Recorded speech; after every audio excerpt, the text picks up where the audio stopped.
Hi, welcome to Seaview Circle. This is our recap podcast where we review our favorite TV shows and movies of the past, present, and possibly the future, all in service to our end goal of determining just how highbrow or lowbrow our viewing taste is. And along the way, we also talk about vintage fashions and styles and filming locations, some of which may not be here anymore. My name is Brady, and I am a sometime actor, sometime DJ, sometime writer, and I am also a purveyor of vintage oddities living in Los Angeles with Doug. Yes, and I'm a real estate agent here in Los Angeles, but I'm also a DJ, vinyl collector, and also fan of just all things vintage, whether that's clothing, records, you name it. I love it. Well, we are getting into the thick of it, right? This is Yellowjackets. We are presenting to you our favorite things from season 2. Last week, we did a rundown of season 1. In fact, it's kind of crazy, but we literally just posted the episode a half an hour ago, and we're jumping right into recording this particular episode. Do you have any thoughts about that process or about what we're going to be talking about today? Well, I will say this. I'm very excited about the lead up to the new season of Yellowjackets coming up. Debuting Valentine's Day. Yes, Valentine's Day. So that's a really good thing. And so that's why I found it really beneficial to do the recap, because obviously we all sometimes need a little refresh. Oh, yeah. And it's been a while since this was on. You know, it's funny. We just watched the whole of season 1 and season 2. And then I actually went back this morning because I had to do a little bit of research for this particular episode. And so I had to watch a scene from the pilot again. And I caught something there that I didn't even catch the last 4 times we watched it. So that's how intricate this show is, and why a rewatch or a second rewatch or a third rewatch is often necessary to get you set up for a new season. Now, question, why am I wearing headphones? Oh, I don't know why you're wearing headphones. I don't either, because there's actually no sound coming in. Well, they look good. I mean, maybe just for effect. You can take them off. It's okay. I'm going to take them off. Sorry, guys. I like it. Yeah. Now, since we just posted the episode for our favorite things from season 1, we actually don't have any postcards from the Edge, again, for this particular episode. But if you would like to send us a message, you may do so using the following methods. So we have Instagram. It's at Seaview Circle. It's spelled SEEVIEW Circle. Also, you can email us, same spelling, seaviewcircle@gmail.com. Right. And you can also find us on YouTube and on Spotify and on Blue Sky and on TikTok. And you can message us through there as well. Any comments or questions you may send may lead to a future Untying the Knot segment. Now, before we get into our lengthy discussion, our favorite things from season 2, a little word here, a little caveat about expectations, right? Because I think the fan base, the rabid fan base of Yellowjackets, I think they were disappointed in some aspects of season 2. And I think it's inevitable that's going to happen, because if you have a show that causes you to theorize and speculate on all these different mysteries, you're going to concoct the way you kind of foresee it, the way you think it's going to go. So when the actual show creators and writers don't take you down that path, you may be a little disappointed. And of course, obviously, we have a devastating loss at the end of this season, which I think everybody can agree was, you don't want to see Juliette Lewis go from this cast, because she really has been, up to this point, such a strong part of it.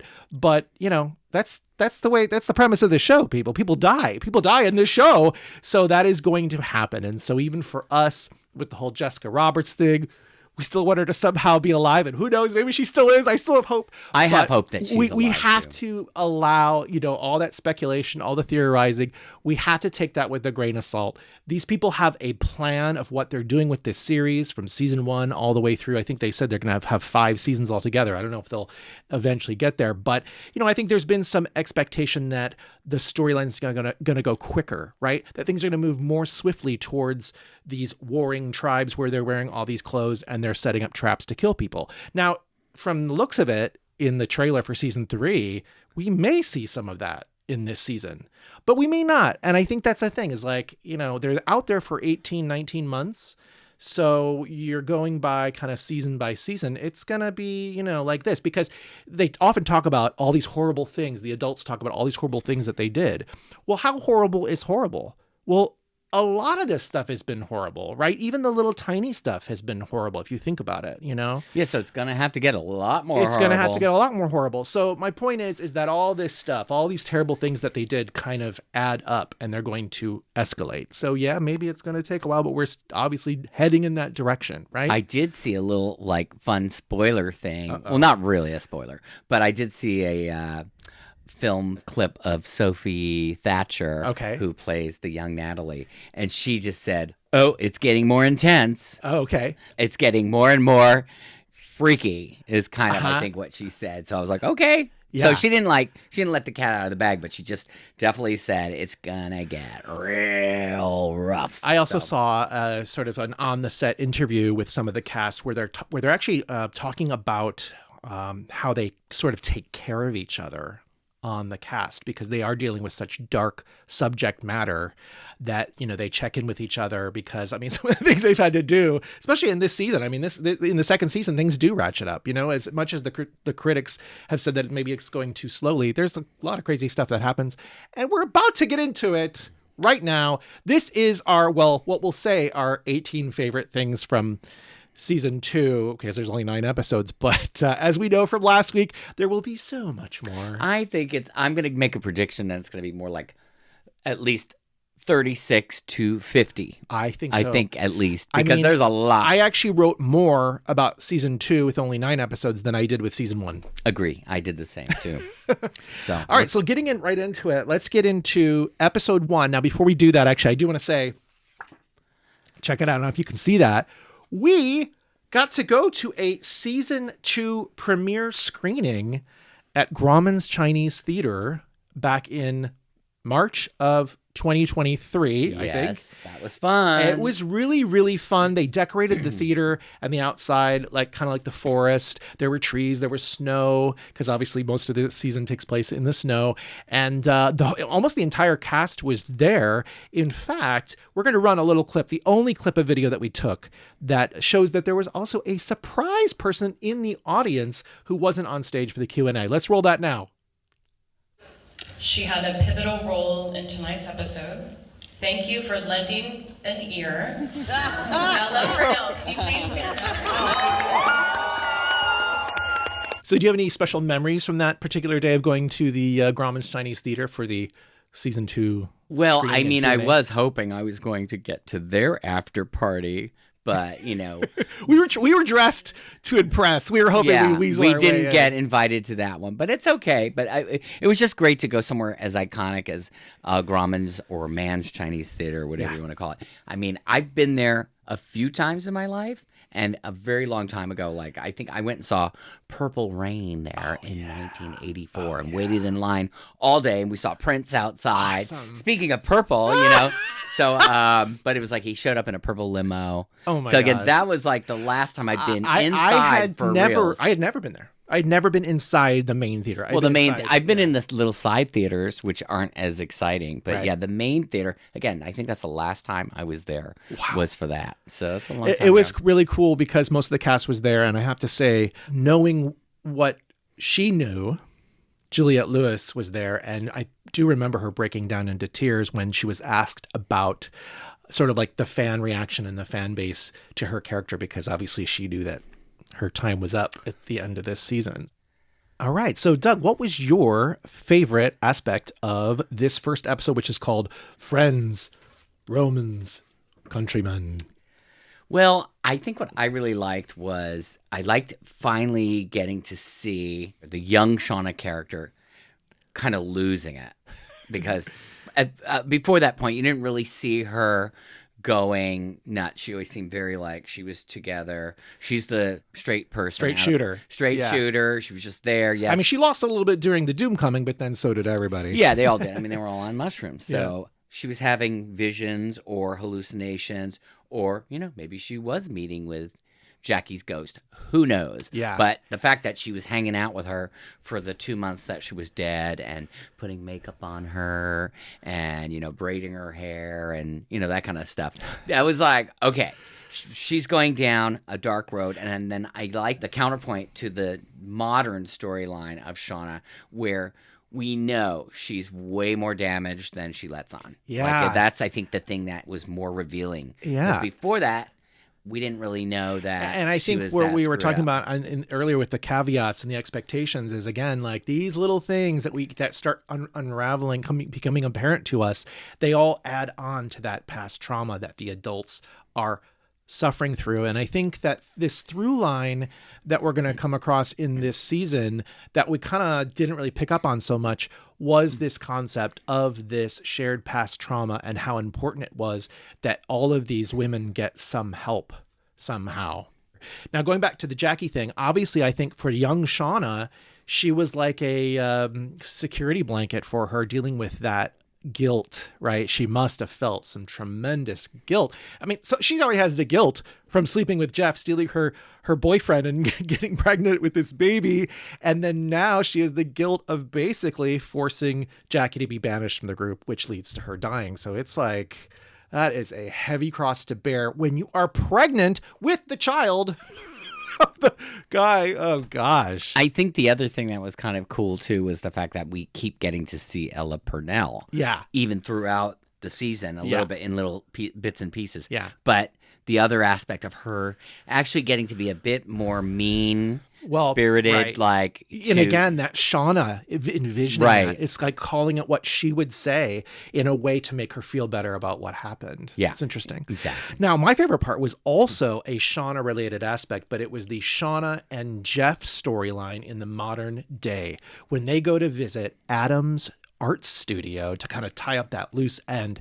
It's set to the song Number One Fan by Garbage, and there's that great line, I would die for you. You know, it could be read on so many different levels, because here they are visiting Adam, where he has this whole studio full of these crazy portraits provocative portraits of Shauna that he has painted. Where he has found the time to paint any of these things, I have no idea, because it hasn't really been that long of time. No. Of this whole storyline. But so is Adam the number one fan of Shauna a Yellowjacket? I don't know. Adam did die for Shauna, didn't he? And then you can also take it on the Shauna and Jeff level too, because Jeff has now agreed basically to jump on board with whatever Shauna has done. And in a way, he would die for Shauna as well, right? So I really loved that way of kind of tying all that stuff together. And I do really have still questions about the Adam character, because that was a lot of paintings in that art studio. Now, there was a really, really great line that Jeff says in this particular scene as well, where it's just very quick. It's like you could almost barely hear it, but he says a joke to Shauna in this very tense moment. He says, you know how to get a art major off your lawn? Pay for the pizza. Oh, God.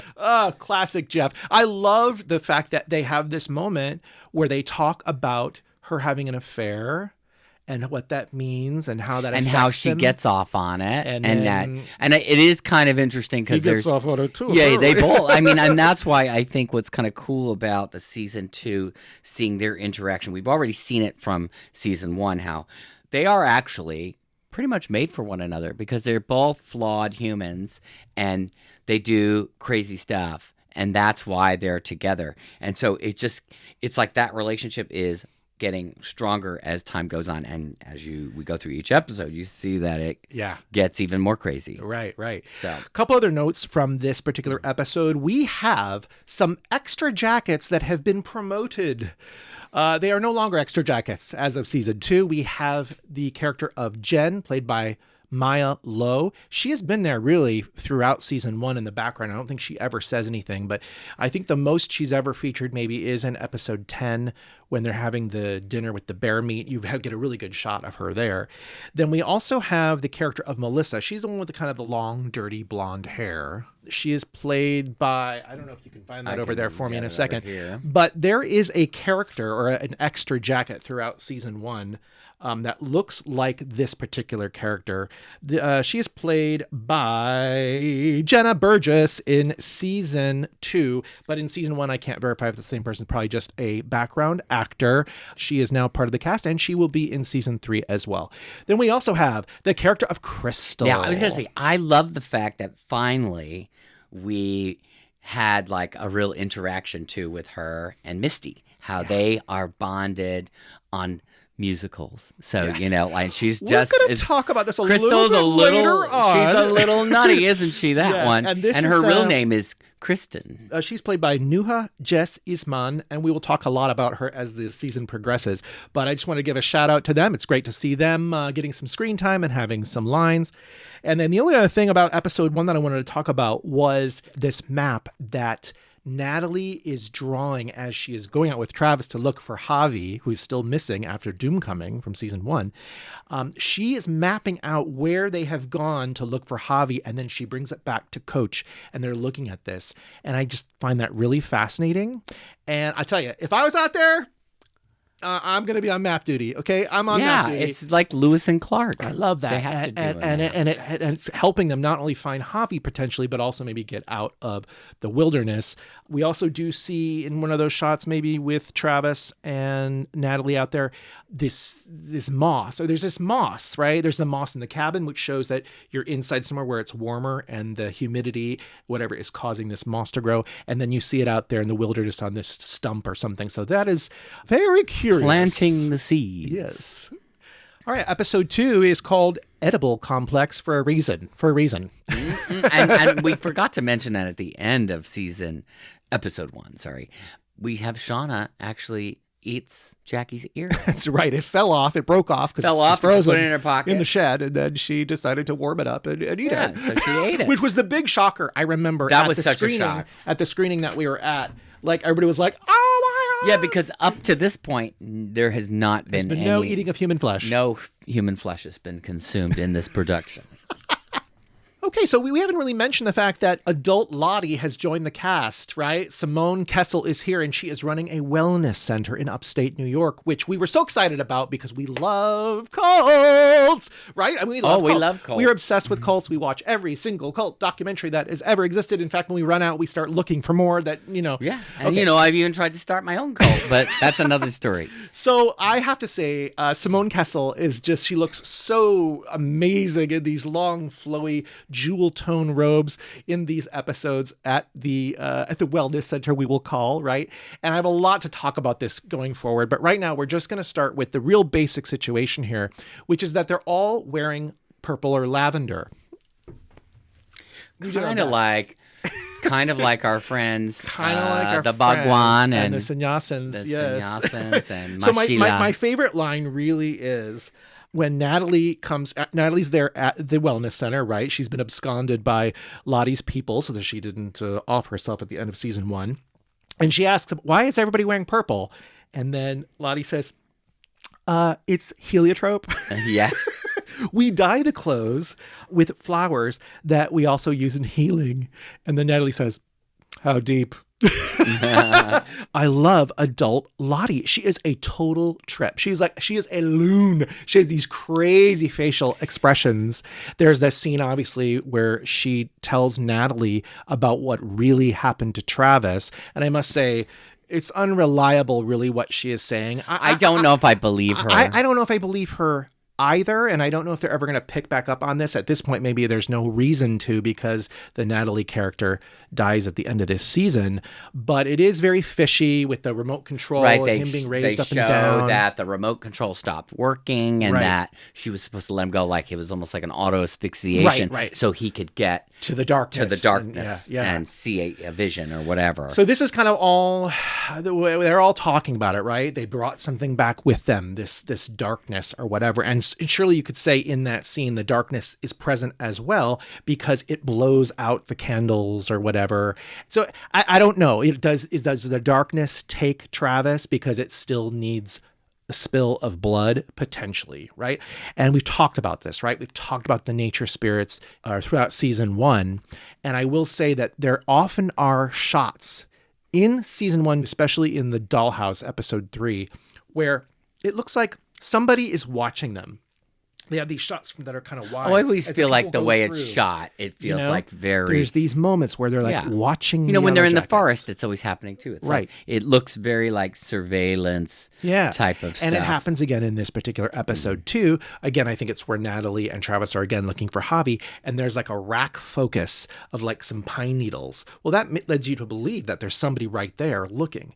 Now, could it have been Javi maybe watching them? But then you'd have to wonder, well, why doesn't he just go back with them? I guess that is explained a little bit later on when he does finally return. So is it Javi, or is it somebody else out there? Or is it the nature spirit? As yet unanswered question. Yet to be determined. Now, I have to say, there's a lot going on in that forest. We are now on a soundstage, by the way. I'm going to just say, all these snow scenes, we're on a soundstage, it appears. There is a gorge or a cliff that comes into play here. There's a moment when Van is walking with Ty, and Ty's sleepwalking, right? And she almost falls off. She almost falls off, and it's like foreshadowing for later something. But there's also a shot of the symbol right there. It kind of, again, focuses out. And I started thinking, again, what does this symbol really mean? And I started thinking, well, maybe, they're on these different trees, and apparently it all, again, maps out to be a larger version of the symbol. But are these traps? Are these the symbol to show a designation where there is a trap out there, like the gorge where you could fall off, right? Like maybe there's somebody out there who is checking for bodies. Maybe it's a hunter. Maybe it's Jacques. Maybe this is where the traps were for the hunter for game. Could be. Yeah, that makes sense. And left there, now the game is humans, right? Possible. What was kind of a really good introduction to the new citizen detective character for Misty was this whole thing about receiving the letter written in invisible ink. And then also the fact that on the detective board, there's theories going on about the murder of Adam. And she's like... She's downgrading it. Yeah, downgrading it or whatever. So it's like, okay. So that was a really good little setup. I do think that Elijah Wood's narration of his messages was really delivered really well, that you're already invested in who this person is and the interplay between he and the Misty character, even though you haven't seen him yet. He is a catchy character. I mean, I was just saying last night, for some reason, I had Walter Tattersall in my brain. It just kept going over and over again. Maybe it's those hypnotic, steely blue-gray eyes. Yeah, I know. It's definitely those blue eyes. He's cute.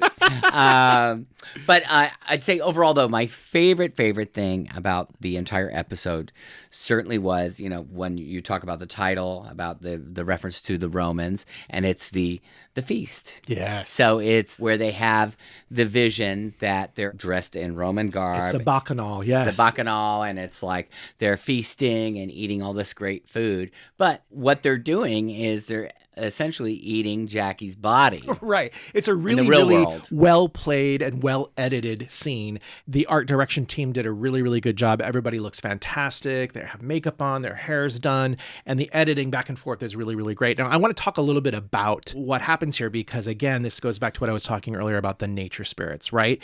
Because Ty is like, what are you doing? They see that Shauna has put makeup on Jackie's face, and they're like, darling, we need to bury this body, know? But this has gone too far. But it is confirmed that it is winter, so it is impossible to bury the body when the ground is frozen. So they decide to cremate her instead, and they put it on the funeral pyre. They light it. Oh, and we didn't even talk about the fact that Travis and Natalie are bringing back Javi's shirt, bloody shirt. Oh, because right. Natalie, bad Natalie, she has fooled Travis into thinking that he is dead, because he should be dead at this point. Let's be honest. She's just trying to get him to stop being so obsessive and crazy. And of course, then Lottie is saying, I still see him alive. Yes. She's having her visions. Anyway, so the Travis also puts the shirt into the funeral pyre as well. They all go to bed, and then again we see this camera shot, and then one of the nature spirits, it's the wind that drops the snow on top of the burning frozen body and then kind of traps in the heat so that the body doesn't burn. It just heats I guess up it's like and smokes. steam. It's steam. And on that note, I was just going to say, I've got some Jackie jerky. Oh, Would you like a little piece? For sure, yes. I want to try that. Delicious. Oh, it's really good. Yeah, you can buy it at your local supermarket. Jackie jerky. We are not going to switch over into Grecian gowns right now. It's just too much work. Too much. Well, that was good. We just digested Jackie, and it's perfect timing because episode 3 is called Digestif. Digestif. Which would be like, an after-dinner drink to settle your stomach. Or a little cracker or something. yes. I don't know. Something like that. A palate cleanser. Palate cleanser. What was your favorite part of episode 3? Well, there's so much in this episode. This is the problem, like trying to figure out my favorite thing, favorite line. But I have a feeling we're probably going to be in sync on this.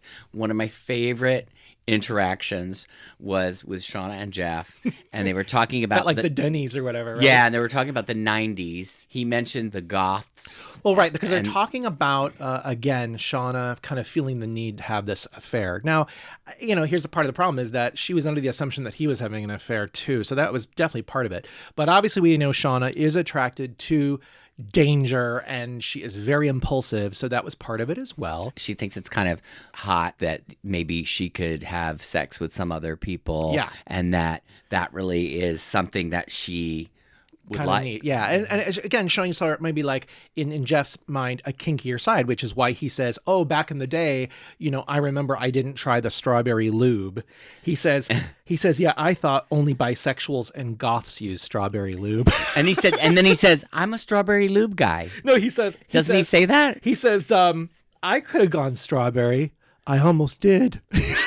Yeah, something like that. It's just very subtle. It was very quick. Yeah. But that was a really great line. Another really great line is, after they have eaten their friend, the next morning, they're not hungry for breakfast. And yet they all have to kind of come to terms with what has happened, especially Coach Ben, who was the only person who did not partake in this feast of Jackie. Right. His morals were like disgusting. No. And which makes me worried for Coach Ben. Yes. And we will worry for him. But Ty, who can't remember that she has done this because it was other Ty who is nibbling on her friend, she has to be reminded by her girlfriend, Van, who says, "Ty, you ate her face!" Yeah, I was thinking, it's just like a cat. There's always that thing you hear about, they say, which if you were to die at home, that even though your cat loves you, your cat will probably eat your face. Within 24 hours. Yeah. It's probably. I'm sure our cat would eat our faces.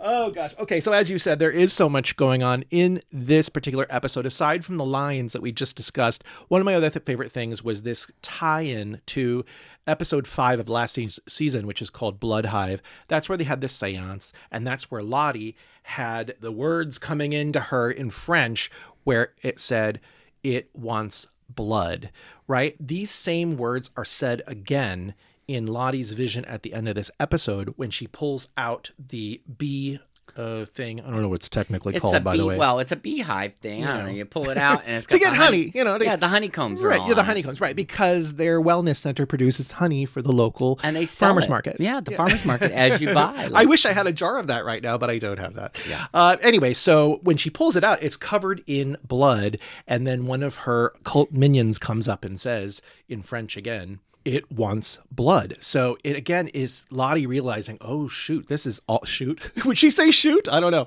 It's all happening again. What happened back 25 years ago in the wilderness is returning again to this adult cast. And we do see that happening with all the other characters pretty much, right? You see Ty, she is sleepwalking again, and she's freaking out. She's seeing other Ty in the mirror, right? It's really crazy. Then we also have Shauna, who is really acting out quite a bit. And this is the episode, I believe. This is where the car gets... The carjacker comes, right, takes the car, and she just turns into this major vigilante. She's almost going to shoot him, and then she finds like the chop shop. Yeah. Where they're getting rid of the car. And this is where I was writing some of the lines I thought were really scary. She's talking to the guy about, just give me the keys. And she's like talking about peeling the skin back is difficult, especially when they're sweaty, and like she's just really like a complete psychopath, and it's really scary. The words that she's using, I almost don't think she's like purposely saying them to scare them. She's like, it literally is coming from her because this is like what she knows, and it's also what she wants. She is battling within her in this moment the desire to kill this man for no other reason but to kill. Exactly. Yeah, she wants her car back because it has Callie's stuffed toy in the back seat or something like that. And she eventually delivers it to the sleeping Callie in her bed. But ultimately, it is Shauna battling with its desire to kill or to spill blood. So this is happening to all of these adult characters. The only one really who now is sort of changing a little bit is the Natalie character. Natalie. Now, it hasn't quite happened yet at this point. Yeah, but she's getting a little softer. I mean, I think she's still edgy at this point.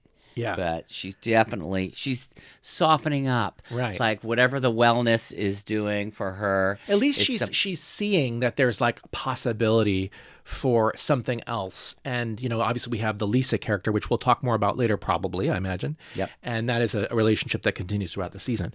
Other note I had for this episode, of course, was the FBI sting of Randy that is performed by Misty and Walter. This is an opportunity for some comedy, obviously a lot of comedy. It's a little bit over the top, if you ask me, a little bit performative, but it's fun. And I do like their chemistry. I love the scene towards the end where Walter kind of lets it be known that he is attracted to Misty, and he says something like, you're the Moriarty to my Sherlock, or vice versa. And you can see that Misty's like, she's like uncomfortable but excited at the same time. Oh my God. Really? Yeah, I think it's cute. It's going down that road where she's going to finally have somebody who, after seeing all that like teenage version of her where like they all think she's crazy, and of course she is crazy. But the fact that that's her biggest complex in life is that, nobody liked her, and that's always something you see through both seasons is that, it's always like, I'm your best friend. I'm your so-and-so. I'm like, and we've all known people like this in our past. Oh, yeah. I gotta say, especially in high school. Sure. There were always those people that were like the hanger-oners that you're going like, you're a little too clingy. Why are you so like into me? Okay. So it is good that Misty is having some fun. She's really the only one who's having fun, let's be honest, in this particular season of the adult cast. So it is nice to see, but of course it comes crashing down at the end for her. And I'm sure she's going to be affected by that moving into season 3. Oh boy, this episode is a doozy. Old Wounds, episode 4. Old Wounds. There's so much. Now, the one thing, what was super clever is they changed the title music, and it's Alanis Morrisette. Yes. Who is obviously, huge in the 90s. Huge in the 90s. I would say emblematic of the 90s. And apparently she's a big fan of the show, too. Yeah, I think that's right. And she because her song, Uninvited, was used as the kind of promo for season 1. And I think also maybe inspired some of the background music from season 1. So this was really, really cool to see her do a version of this fantastic song already. And then if you notice later on in the episode, it is also played in Lottie's dream sequence, or a variation is played on the mall speakers, which is really interesting. Yeah. That would be played in an official in-story dream. I do like the sporadic fantasy sequences that they do too. I really find those one of the more enjoyable Let's talk about it things. now. So this is really, really great to see. Now, this again is Lottie sort of on this competition quest to find game for everybody back in the cabin. This is a competition between she and Natalie because the Yellowjackets are separating into 2 different camps. One of them is pro Lottie and this kind of mysticism, spiritual, the visions, really believing in this, and that has ramifications in the adult timeline, as we will see. And then the other team is more like grounded in reality, and they're like, no, just give Natalie the rifle and have her go, shoot an animal. Yeah, because she is a good shot. Right. She's a good shot. She's a good shot. She knows how to shoot game. This is like a vision, because she goes back to Cabin Daddy's plane, which doesn't even exist anymore. It's already exploded. But there in the plane is Laura Lee's teddy bear. Leonard, I believe, is his name. Yeah, Leonard. And then suddenly there's this hatch in the plane, and she opens up the hatch. She goes down into this weird subterranean and then it's like an elevator door, and suddenly she's in a mall with her friends, and this Alanis Morrisette song is playing, a rendition, and they're all there and they all look great. Misty looks fantastic. Okay. Laura Lee kind of looks like almost like Alice in Wonderland, which I thought was interesting because Lottie's going down this hole. Down a rabbit hole. But what's interesting about this is that Laura Lee tells Lottie, you don't look good. Yeah, she said, wake up. You need to eat something, Yeah. or this isn't your time or whatever. So that's really interesting because remember back in season 1 at the end with Jackie when she's dying and she has the dream and everybody's there and Laura Lee is there. Yep. And Laura Lee says, "Oh, don't worry, it's not that bad." At that moment, we were saying, "Oh no, that's definitely Shauna's dream. It's definitely Shauna's dream because she wakes up and she has the breath coming out and then she goes down." But no, maybe it really was Jackie's passing. Maybe that was that, because this is a similar thing. Here you have Lottie passed out, what we find out in the snow. Yeah. She's freezing, and she is visited again. Well, maybe by that's Laura the Lee. thing, is maybe now that Laura Lee is part of the wilderness, maybe that's her spirit is going to remain there. Yeah. So yeah. maybe we'll see her again. Yeah. Well, we do see her I mean, right in well, that other scene as well, which was interesting when Travis is passing away too. Obviously, Lottie is haunted by Laura Lee because she's the one that sort of opened up this spiritual gate for her, if you will. So that's an interesting team that they're always going to be connected in some way. And then, of course, we do have, spoiler alert, we have Natalie dying at the end, and we have another one of these kind of dreams where she is visited by Lottie. A young Lottie, this spiritual rival. Now let's talk about that. In this particular episode, there is this rivalry between Lottie and Natalie, these two camps dividing. And this kind of started in the last season. And I have to say, when we watched this the first time around, I felt this was just felt a little forced to me. But watching this time, it felt very organic and real. Yeah, and I think obviously without the spoilers right now for the end, it seems now when you watch it, it all makes sense. Yeah. It's there for a reason, like everything else that's written in the show. Let's be honest. I mean, adult Lottie and adult Natalie are actually very similar because they're both seeking purpose in their adult life here. They had purpose back in the wilderness, both of them, right? And now they don't. So there's Natalie seeking for purpose, and really Lottie is too with this wellness center. She's trying to help people. She really, really is. But there are moments where you realize she's not really confident. She's not really sure she's actually helping. Yeah. She has some of the tools for sure. Yeah, she has some of it, but she's not like... Sometimes she's got not her own sure. doubts, and obviously she's always going to see her therapists and all that kind of stuff for medication. So she's aware that she's not perfect. She's not being arrogant about this situation. Exactly. And now, unfortunately, she's starting to have visions again, right? She has the vision of the queen card, right, with the crossed out eyes. We don't know what this means yet if you're watching it for the first time, but now seeing it in context of what we know, gosh, that must have been so scary to see that. Yeah. And at the time, we didn't know what that was or whether or not this was a vision. We just assumed, oh my gosh, she's seeing this there. So then we thought, oh gosh, maybe somebody put that there, because they also show, if you remember, Natalie's trying to sneak in to see what is going on. What is she hiding? What is Lottie hiding? And so you can surmise that maybe Natalie put the card there, right? Right. But again, I think what we're seeing again with the Lottie character kind of a little bit unraveling here, and you're again seeing that across the board, all the adults are dealing with this kind of sort of darkness coming back into their life. What I liked seeing as well in this episode was after they put themselves against one another, and of course, Lottie was brought back with like hypothermia. Right. And Natalie was taking the bath because she was freezing, but they immediately brought Lottie in there. And then when she comes to, it's like they both kind of kiss and make up. Yeah, essentially. They're like it's like playing a soccer match. They're it's like a good I'm game. sorry, like that was really, really sweet, actually. Now the funny thing is, really, ultimately, who really brings back the food? Neither one of them, because actually Ty brings back their next meal, which is Ty they find Javi. Finds Javi, right? I guess they're going to map out these signs, right? Van's like, let's go see where you see these signs, the little symbol. And wasn't it again the same place where we see the mossy, close to the mossy stump, with the steam coming out of it, which Now, will show itself again. Javi did not want to come back with them. They kind of tackled him and they brought him back. And Javi doesn't say a word for a couple episodes. This actor, what's his name? Luciano LaRue doesn't have many lines, but he certainly has an impact in season 2, as we will see. I also really love seeing in this particular episode the characters of Aquila and Mari getting a little bit more to say, and they're getting a little bit more importance amongst the cast in their views. Obviously, Mari is super team Lottie, and I think that Mari is kind of being set up to be an unsympathetic character this season. She's getting a little cranky. And Aquila, on the other hand, is a very sympathetic character. And so I can see where this is going. This is, as the people on Reddit say about the Extrajackets, their breakfast, lunch, and dinner. That's their names. Aww, breakfast, lunch, and dinner. We're getting these people kind of propped up so we know them better so that we can eat them later. Because you want to maybe see Mari get trapped and killed, but you don't want to see that from Aquila. So that's I'm going to say, what's weird? Every time I would see that scene from the very first scene where you have Pit Girl, to me, it always looks like Mari.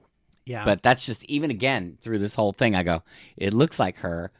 But who knows? There's another theory out there, and I have to say I'm kind of on the other theory. Well, let the people go on Reddit and figure out the other theories. I think we are headed for a return to the wilderness from the adult cast. Oh, okay, that'd be fun. And I think that is Callie. Oh, okay. All right. Well, let's see what happens. Nobody knows yet. And speaking of Callie, one of my favorite things about this episode is Sarah Desjardins. I don't know if I'm pronouncing that correctly. Sarah Desjardins. She is fantastic in this season. I'm really enjoying her performance. There's that scene, I believe, in this episode where Shauna takes Callie to an undisclosed location and takes her out of the car and basically tells her all this stuff, almost in a threatening way. Like, it's like, she's going to kill her. You're dead. Well, again, we've already seen how ruthless Shauna was the last episode. Is wild. She is so compulsive. What a crazy mother. So I think in a way, Callie's kind of intrigued by this. She's kind of thinking, oh, wow, this is my mom. She's pretty damn ballsy, and maybe I'm partly like her. And I think that's what I'm kind of getting from this season overall, is that Callie is actually realizing how alike she is to her mother. Like there's something there. Well, she kind of accidentally fell into this trap that the detective Saracusa puts out for her, right? Going to this bar and she talks to this stranger day drinking during the day. So that after that happens, she's like, whoops. So she realizes that she is also impulsive like her mom. Now, another thing I wanted to say at the end of this episode, we have Ty, who again is just in this crazy sleepwalking haze. By the way, she's gone to Jessica Roberts' house to search her files. That is how she finds where Van is currently living. So then Ty goes to, I think it's Ohio or something, I could be wrong, but she goes to visit Van, adult Van, played by Lauren Ambrose from 6 Feet Under. We loved her in that show. At the video store. At the video store, which has the best pun title ever. While you were streaming, right? While you young kids were streaming your content on your phone or your iPad, you could also be watching your movies on good old-fashioned VHS. And of course, it is also a tie-in to the movie While You Were Sleeping that Van, as the storyteller of the Yellowjackets out in the wilderness, she talks about that movie a couple times. And also it's also the movie that Misty is watching when she has Jessica Roberts tied up in the basement. So really good tie in here. Love that pun. Really funny. I got to tell you, I also loved Ty's journey up there when her car runs out of gas and she just leaves the car and then she hitchhikes and then that trucker immediately picks her up, and it's really funny because he recognizes her. He's like, oh, you're the state senator. Yeah. And then he has nudie pen. She finds the nudie pen, which of course we used to have some of those nudie pens around. I have one somewhere around You here. still have one somewhere? But it was just so kind of like a sweet moment there, and then she's like, how much you want for this? And it was a little bit of lightheartedness and all this like dark stuff. Yes. Another great little pop culture moment here was between Walter and Misty or maybe it wasn't. Maybe it was between Misty and Crystal. I'm not sure. But anyway. The Evita. Yeah, they're singing the line from Evita, "People of Argentina." Yes. Yeah, there was that. Really that was funny. There was it was a segue. It was a between the segue two. from him putting the tape in to the car when they're in the car together, and then it segues to them singing it back in the day. Yeah. So that was Cute. Yeah, lots of good little tie-ins. All right, moving into episode 5. This is called Two Truths and a Lie. We're going to start off, though, again, with Lauren Ambrose, and she is at her VHS shop while you were streaming. Again, some other great little pop culture moments here this woman comes in, and she's got the VHS of Party Girl. Oh, yeah. By starring Parker Posey, one of my favorite movies from the 90s. I saw it in the theaters, and I have it on I believe DVD. that you showed that to me. Probably. When I came back to the U.S. Hello? I missed that one. That was not a good impression of Parker Posey, but anyway, that is such a great moment. I love that. I also love when the two younger kids come in, like the millennials, and they're like, "Ooh, they're like, oh, this is so cool."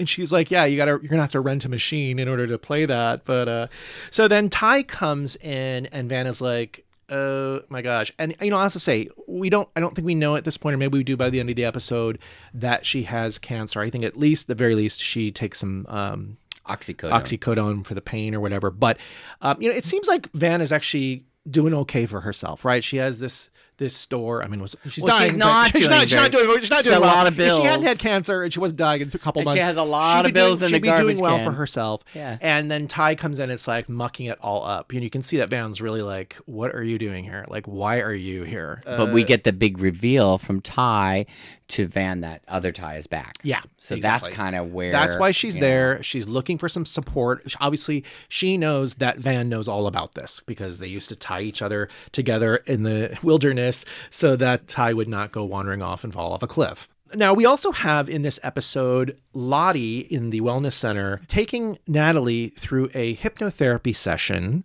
where it is discovered that when Natalie and Travis were kind of hooking up in recent years, that Travis and Natalie kind of come to terms with the fact that, again, it's still in us. This darkness is in us. It isn't really a reveal at this point. We're seeing that. We're seeing it play out in all these different characters. But it is interesting that obviously Travis was aware of that. And look what happens to him, because he has been told from Natalie in this drugged up stupor before she passes out and ODs that the darkness is within us. He then feels the need to confront it through the auto asphyxiation. And he writes the note that says, right. Nat was right. Tell Natalie. Tell Nat she was right. So that's where that all comes back into play. Now, my favorite part about this episode definitely is the Javi storyline. In other words, where was Javi? Where has he been hiding? To me, this is the most intriguing aspect of this particular episode. There's another big, huge plot point, which I'm sure we're going to get to in a moment. But this is very interesting to me. Where has this dude been? Yeah, how is he have still you been alive? Why hiding? isn't he talking? Why do you look so continues. much older? I'm just kidding. Well, he looks older because, I know. It was like, how many years in between the two seasons? Let's talk about Crystal. Oh my God. So we hardly knew you, Crystal. We just didn't get for me, I'm like, I didn't get enough Crystal. Right? Misty and Crystal start playing their game of telling secrets they would never tell anybody. You wouldn't tell anybody. So they're best buds. Of course, they're singing their musicals together and all this stuff. So, they're taking the shit can out to the gorge. They're taking it out. Misty gets all excited and she reveals that she had found the flight recorder and that she had destroyed it. And then suddenly you just see Crystal's face completely change and she's just like, "You're crazy. I can't believe you've done this." She just freaks out because it's like, you're the reason why we're here. Stuck here. Still here. And we're going to die here or whatever. So at that point, Misty doesn't push her, but Crystal kind of moves backwards and she falls. And she's dead. So another one bites the dust. Another one bites the dust. Kind of. Well, we yes. really don't know. This is a missing... No, I mean, she was definitely dead. Oh, she's dead. She's dead. It's just that... But what happened to the body? Well, who ate that body? Now, that's why when you go back to that theory you just said to me before that, like, if those were traps, well, then maybe that is something, well, she just got eaten by somebody else, another tribe. Now, we do know that... friend of Javi? The friend Javi of later Javi mentions, my friend. And he mentions a girl, a woman. Right. Well, then that might be. I know that Hilary Swank is joining the cast. That's what I'm curious. Is Javi's friend in the cave Hilary Swank? Is she the one in the intro up on the hill that we see in silhouette looking down? Only time will tell.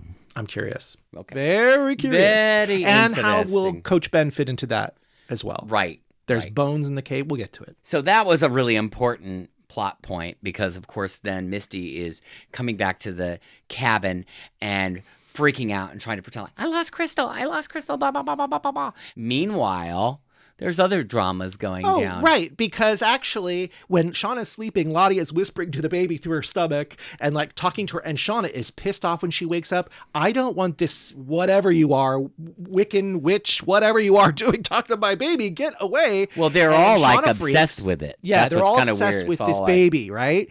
And when Shauna leaves and Ty follows her, they're like, gosh, I don't, this is terrible. I don't want her getting involved. And then basically she goes into labor. Yeah, she goes into labor at this point. Now, So Crystal's going to have to wait. Yeah. Crystal, she's on ice. She's on ice. But no, now another plot point that was kind of revealed here too, Walter letting Misty know that he's caught her in her lie about Adam's mom. Because remember, there was a point where she said, the reason why that information was wrong is that, he's a drug addict. She was a friend of the mother. She was a friend of the mother. She didn't want. And then he's like, his mother's dead. Yeah. So that's not possible. Right. So you can't try to fool another citizen detective. Right. And who's it is just as interesting sharp though, as because you. it does show the solidification. Is that right? Their relationship. He doesn't care if she's a serial killer. Right. Right. Didn't he say something like, "Oh, my grandmother was a serial killer. She was a lovely person." Yeah, he does mention that, I think, at some point. All right, we are on a huge episode of season 2. This is called Key, which is Latin for who? Who? I'm going to get through some really shorter stuff first here. Let's get through some pop culture references that I really dug. We have in the very first scene, I think, it is Coach Ben delivering a class on sex education, or it's the birthing process, I guess. And I love it because there's a moment that is a callback to The Real World season 3. My dear Pedro Zamora, he was an AIDS activist and he would tour the country spreading the news mostly to Latino communities about the use of condoms in a time when AIDS was running rampant. And there was this really great moment from one of his speeches where he would say, what are your excuses for not wearing condoms? And someone would say, they're too constricting, they're too small. And then what he would do is he would take the condom and he would put his entire hand through it and say, if this is too small for you, then you have a problem. And so I would find it really funny because Van does the same thing in that episode. I definitely think it was a callback to Pedro Zamora, which I think was really cool. And then there was another Real World throwback. The Real World was huge in the 90s on MTV. Eric Nies is mentioned. I think it's in the previous episode between Misty and Crystal. They're talking about, Eric Nies on the grind. You probably don't even know who that is. It's okay. I have no idea. Okay. It's okay. All right. More pop culture references. I didn't mention it, I think, in the last episode, too, that Four Non-Blondes, What's Up is playing when we're getting kind of introduced to the Van character, which I think is great. In this particular episode, it opens up with the song Your Woman by Whitetown, which is another really great kind of deeper cut from the 90s. And again, the lyrics go really nicely with what's going on here between Ty and Van in this scene because they're reconnecting, but the lyrics are something like, I'll never be your woman, right? I'll never be your woman, or something like that. And, there's some friction here between these two. Obviously, Van hasn't completely opened up about what is going on, but I think it happens soon. And I just think it's really interesting that she's holding back because she's wary of what Ty is going to bring to her life. I also find it really interesting that Van is living in the attic of a store that is about the same size as the cabin. Oh, I didn't notice that part, but yeah, you're right. I noticed it on this watch, and I really think it's interesting because later on, there's a great scene between Ty and Van when they're on their way to the wellness center. And Van is finally given a moment to kind of open up about herself, and Ty asks her, are you dating or whatever? And she's like, oh, I'm on apps or whatever. Yeah. And then Van's like, I don't want to live in the past. I don't want to think about what happened back then. And then Ty's like, Van, you work at a VHS store. And then Van says, well, actually, yeah, I'm only into nostalgia from a time when I thought there was possibility for happiness, meaning the time before they went on this trip, which I thought was really sweet and sad. All right. Another great needle drop was Madonna, Rescue Me. I thought that was very clever. That's kind of a lesser known track, and it is playing for Coach Ben and his friends as they're playing a game of charades. Now, Coach Ben has been losing it for a while here. Yeah. In fact, dare I say, they're all losing it in the cabin. Can you imagine how stir crazy you would be trapped in a cabin with like 20 people? I go stir crazy here. Yeah, exactly. Like 2 of us. Yeah. So he's going crazy. He's like mixing up his past life, his relationship with his boyfriend Paul. It's like a redo. But it's like they're in the cabin, but there's also like modern things. Really weird. And then like the Rescue Me song kind of like peters out. So that's a really interesting downward spiral that he's having. But then they're all kind of having that, right? Because Akila has this little pet mouse Nugget. She found a little mouse, and she's like Mari taking care of is it. like hearing this weird dripping. Right, she hears it dripping all the time. So a lot is going on there. So in the modern timeline, we've got Shauna is being called in to the police station. Yes. And so is Callie.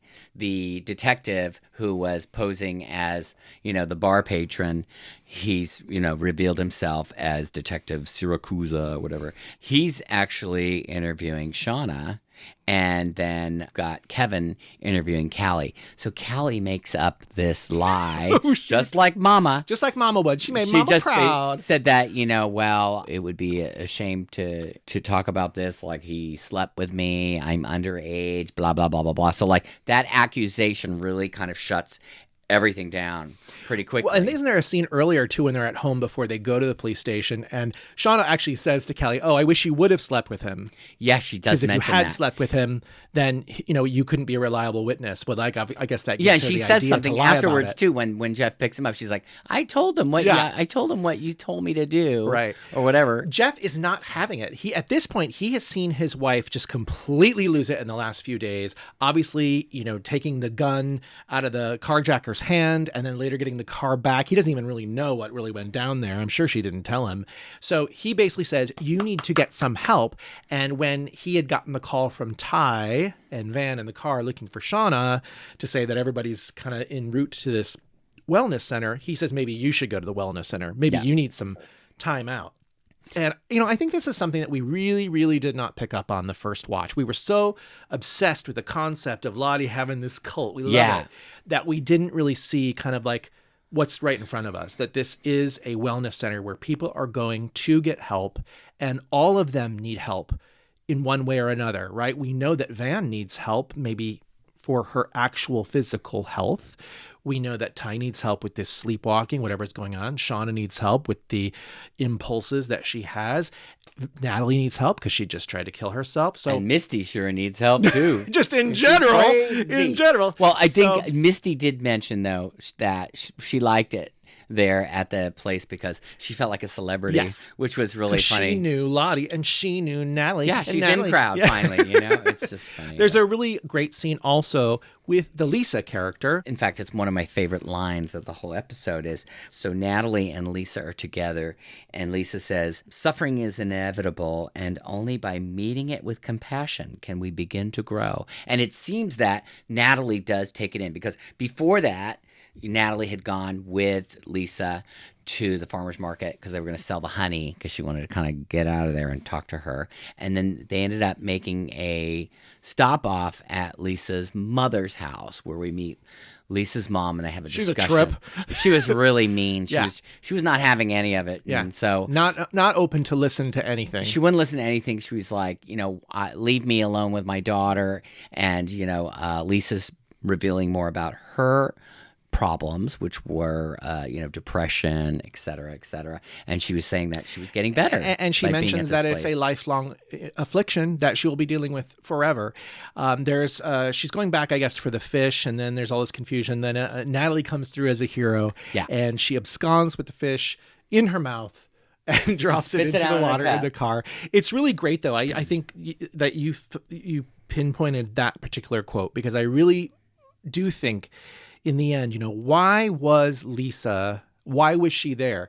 Again, back in the day, we were all speculating that this was somehow Shauna's baby. Remember that? We thought this was Shauna's baby. Lottie had taken Shauna's baby, and now she was being raised in this cult because she's about the same age, really, of someone who had been born 25 years ago. So we were thinking, why is she here? Why really was Lisa there? My take on it is she is there to give absolution to Natalie before she's killed. Yeah. And it's a really beautiful relationship. And I think the actress Nicole Maines does a really good job because, in a way, you're kind of forced this new character on. You're like, who is this? No, she's very likable. Really good. She's a really good actress. I don't know if she's going to be in season 3. I don't know in what form it would make sense. We don't know. Is this going to do a time jump? Yeah, we don't know. We have no idea yet. The other really major thing that kind of happened in this episode too, which I think we have to mention, is the birth of the baby. And of course, kind of goes back to that class again where the coach was teaching the kids about the sex education, but they decide at first that Misty is the person who is going to deliver the baby. And Misty starts freaking out because of the situation that had just gone on with Crystal. And she's like, now she has to hold all that stuff that happened with Crystal in, and then now deliver a baby? And then, of course, when she sees blood on her hands from Shauna, she just flips out. And it's the blood in her hands she can't handle it. Basically causing the death of her friend Kristen, right? Because her real name's Kristen. That was another reveal we didn't talk about, how Crystal let the entire team call her Crystal because she was too shy to. And she liked being called Crystal the Pistol. That's right. Oh, that's right. Yeah. So anyway, this whole sequence with Shauna's labor is so intense, and we have to give major props to Sophie Nélisse for having to put herself through so many different emotions through the arc of this episode. And I know you've heard this little tidbit of trivia that when they recorded this, something happened to the memory card or whatever, and a lot of it was scrapped and they had to do it again. Oh my God. Can you imagine? Yes, I think I remember you we heard that from one of the Q&As, I think. Yeah. So anyway, this is such an amazing sequence of events. And again, Yellowjackets is doing what it does best. It's leading you down this path where you believe one thing, but you're still not quite sure. And you're completely shocked when things happen. And then you realize, oh, okay, that didn't really happen. When Shauna is about to give birth finally, and basically Akilah comes in to kind of pitch hit for Misty, and then Misty goes to the window and she she gathers herself back, and then she's pep talk. Then she's back in. And she's back in. And so then as this is happening, she gives birth, and then you notice that Shauna's really going through it, right? Physically. She passes out, and you kind of hear this, Shauna.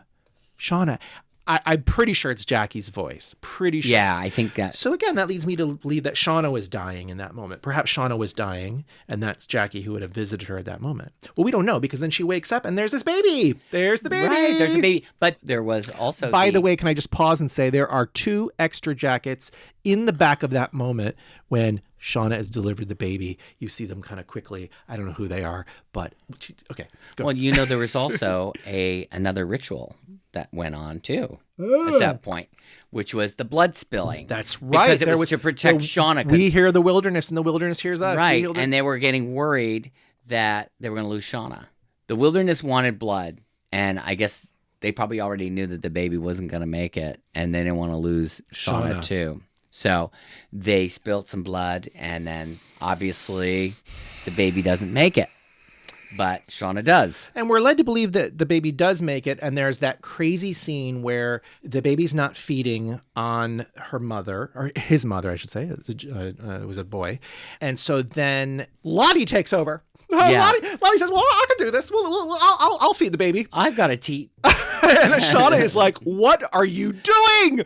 That was so crazy the first time we saw that. I remember just being like, how dare this? Well, we thought it was real, but then we find out that it's a vision or whatever to So dream. then they top that craziness by when Shauna then wakes up again in this whatever dream, haze, whatever, the baby's missing, and she goes out into the front room of the cabin, and they're eating the baby. Eating the baby. Now, remember in the Q&A as well, Bart and Ashley were there, and there was a question asked, will you actually show them eating the baby? If that happens? And I remember them saying, absolutely not. Absolutely not. We will not show that. I think at that point, though, we did think. I remember because technically they filmed. I think we were convinced that she was going to have the baby and they were going to eat the baby. That was what we were convinced when we first saw that. Right. I remember it being like, okay, right. So, because that's what in episode 5, Blood Hive from season 1. That's what it said. It was already inside you. It wants blood. It wants Shauna's baby. Well, it got it. It got it. Moving on to the next episode, 7. It's called Burial, which proves that they didn't eat the baby. They did not eat the baby. Now she did kind of put it like she wrapped it up in like in fur and then put rocks over it. And she put rocks over it. I But you know what? There's still a possibility when it thaws they could eat it. You know what was weird is I wondered when I saw that too. It looked to me like she had put it at the altar tree where Lottie had put the heart. I don't remember. That's possibly. what I thought because it looked to me similar. She was out in the woods, and again, I thought, did she do this like as another offering? It looked like it was to me. That was my eyes. So I would say that mostly this is a Misty episode. Totally. In both the team timeline and also the adult timeline. Let's get the adult timeline Misty part over first. We have amazing dream sequence, or not a dream sequence. It's kind of when she's going through flotation tank. Sensory deprivation. She's in the flotation tank. We've done flotation we tanks. have indeed. I used to do them all the time back in the day. I did not dream of a adult-sized bird doing a dance with Elijah Wood, but I'm not Misty. and especially not played by John Cameron Mitchell. I have to say this was obviously very fun to see. I definitely think there's sort of a Twin Peaks illusion here with the red curtain in the background. Christina Ricci looks fantastic in this scene. I think Elijah Wood did really good with his little dance there in the tuxedo. If you notice, there's like these graphics in the background, and it shows like the black box. Yeah, the black box. It was like these electrical graphics. Yeah, and of course we have John Cameron Mitchell playing Caligula in adult size, Misty's beloved bird, the African gray bird. And then, of course, at the end, she goes into the dressing room and she talks to Caligula. And basically, Caligula is kind of giving her romance advice about taking a chance with Walter. And it's very sweet. There's even the moment where they're on the phone, and I think Walter has a Garfield phone, which I can appreciate. And there's Morse code that comes in and says, I love you. I love you. It was super cute. It was one of the best dream sequences I think I've ever seen. I would say pretty darn good. It's pretty damn good. And then, of course, right after that's done, Misty calls and leaves a message for Walter to just say that, like, yes, I'd really like to hang out with you or whatever. So you could see the excitement. She's so nervous, but she's nervous. She's finally realized that somebody likes her for who she really is, which is pretty endearing. Yeah. And I love Christina Ricci. Yeah. So for sure. So good. For sure. In the teen timeline, her big moment really is with Coach Ben on the edge of this same cliff where Crystal had fallen in the other episode. And basically, Coach Ben had been having these visions about his life before the crash and him and his boyfriend, and basically whether or not they should move in with each other. And at this point, what the message that Coach Ben is getting from Paul is, this needs to stop. I'm leaving. I'm not going to be in your head anymore. We can't continue to do this pattern. And I think Coach Ben sees it as, if you're not going to be with me, then I don't want to be in this world. And obviously they're all crazy at this point. Right. Too, so he's like... And he hasn't eaten, right? He hasn't eaten Jackie Jerky. He hasn't eaten anything. And so he's definitely going crazy. But see, I see it differently. I see Paul saying, I'm holding you back. Your memories of me and what happened before is holding you back from your present. You need to figure your shit out right now, what's going on. So I'm going to just fade to the background, But he doesn't see it that way. So he is ready to off himself at the edge of the cliff. And then Misty, who is seeking Kristen's body in the snow and doesn't find it, she comes back up and she sees him. Now, remember, in season 1, she was in love with this guy. Of course. Right? This was the guy. And even though he's gay, she obviously still has feelings for him, even if he can't return them. And so she tries to prevent him from jumping off the cliff with these crazy threats. Yeah, she says something. You know? I'm going to say that you slept with everybody and that you impregnated Shauna and all this stuff. And then he kind of doesn't react. He's still getting ready to jump. He's just like, do it. And then she says, I'm going to tell everybody you're gay. Even then, he's finally like to a point where I don't care anymore. Yeah. So what happens, though, is that he can see she is breaking down, and he sees in her that she feels guilt for the passing of Shauna's baby. Little does he know about Kristen, but he can see, he has a heart. He's a good-hearted guy, obviously, that he can't fathom putting this on this poor teen girl who's already had a lot to deal with in her life, right? Nobody likes her. He can't have her destroy her too. Yeah. By doing this. And then that was what was cool is you did see in the character a complete shift. Yeah. Okay, it's his new life. Yeah. He's back. This episode also has, I think, Jen and Melissa saying the most that they've ever said. And I think they're talking about Kristen and whether or not they will find the body and how it might not be such a bad idea if she's dead so that they could possibly feast on her body. On her. And I have to say, at least at this point, my suspicions, because I always thought this, was Crystal even real? Oh, I think I wondered if Crystal was just a figment of Misty's imagination, just like Mari was wondering whether or not there's dripping, just like Ben was having all these weird dreams. No, I just like Akila had the little mouse that was Nugget. Here is this perfect person who pops out of nowhere who shares all the same things that Misty likes, the musicals and all this kind of quirky, nerdy stuff. And there's that moment where during the baby shower where Crystal sort of coaches her to do this monologue for Shauna's baby shower, but then doesn't really join in. And I started thinking, oh, is she not even real? And then when she's missing, I'm like, nobody seems really interested in finding her, until Misty basically says, feeling culpable, we need to go look for her, right? So maybe in that moment I was thinking, is this just the rest of the Yellowjackets saying, okay, Misty, we'll go look for your fake friend? I guess that's a good point. I never thought about that. There was something about it. But then in that moment, when Jen and Melissa are actually wondering whether or not they can eat the body, then I thought, okay, she's got to be real. And she has to have existed. And aren't they the ones that say that remark too that Misty overhears because she gets all excited at first thinking like, oh, Misty did so good. And then, but then they say, oh, she's a psycho and all this other kind of stuff. Right. So it's like, so Misty's gets and very I know there's stressed. definitely some scene somewhere where one of the other Yellowjackets talks to Crystal too, so she must be real. All right, now going back to the wellness center run by Lottie. Again, she's trying her best to help people. There was a shot at the end we didn't talk about where they all the Yellowjackets are together and they raise up and they show that her little outside area is arranged just like the symbol. Yes, that's right. Which was a crazy, crazy reveal. Anyway, in this timeline, the adult timeline, I was thinking, gosh, there's not really much going on in this episode, right? They're all having their little tasks and they're kind of scrubbing the Well, I thought barn. the goat thing was kind of a good storyline for Shauna. They talk about sacrifice, and Shauna immediately just takes it to be like blood sacrifice, but they're not talking about that. It's about her taking care of this being or whatever it is, when you would call it a sentient being.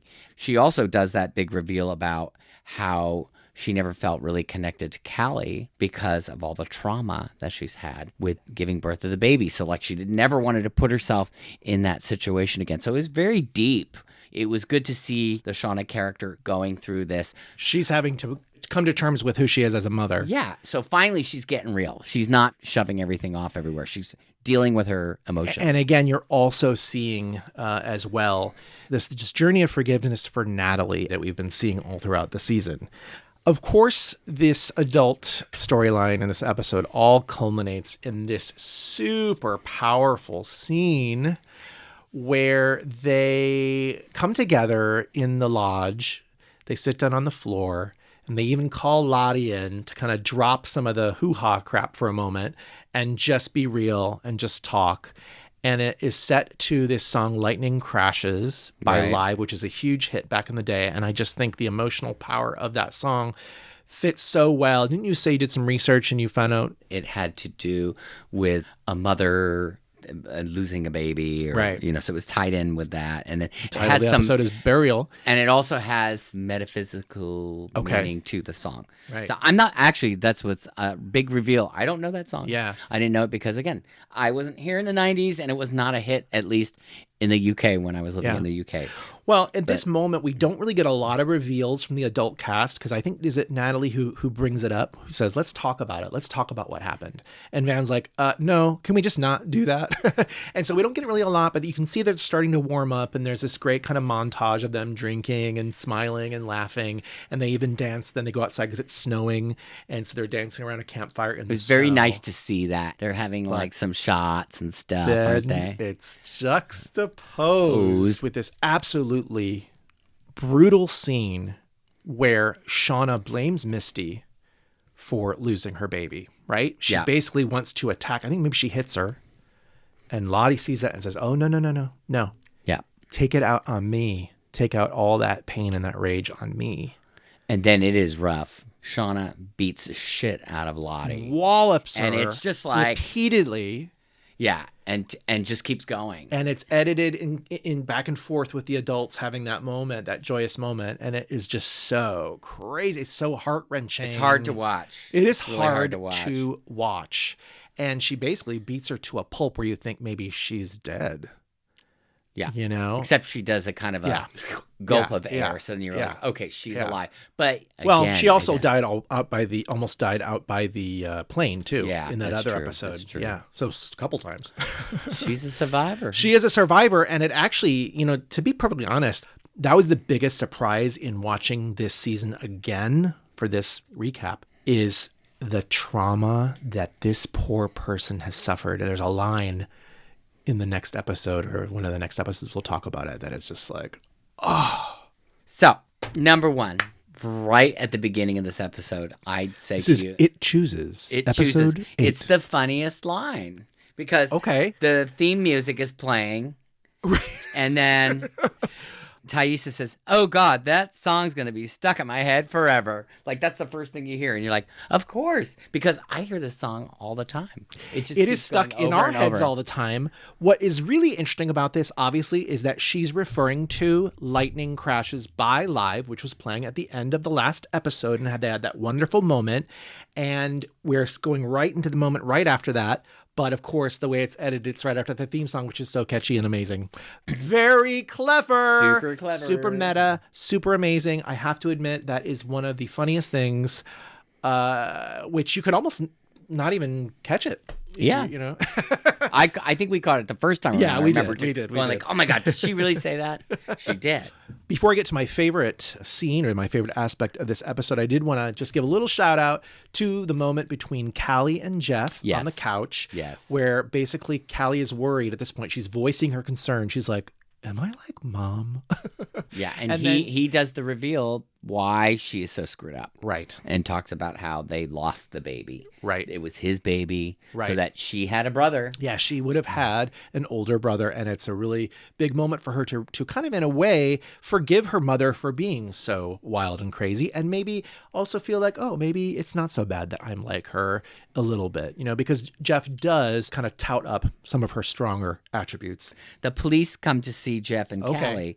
And then Jeff And they is have like, those photos of yeah. Adam. And it's like, is it time to get a lawyer? And then they show all the like the actual crime scene photos, because we didn't mention this, but that was at the end of the other episode too.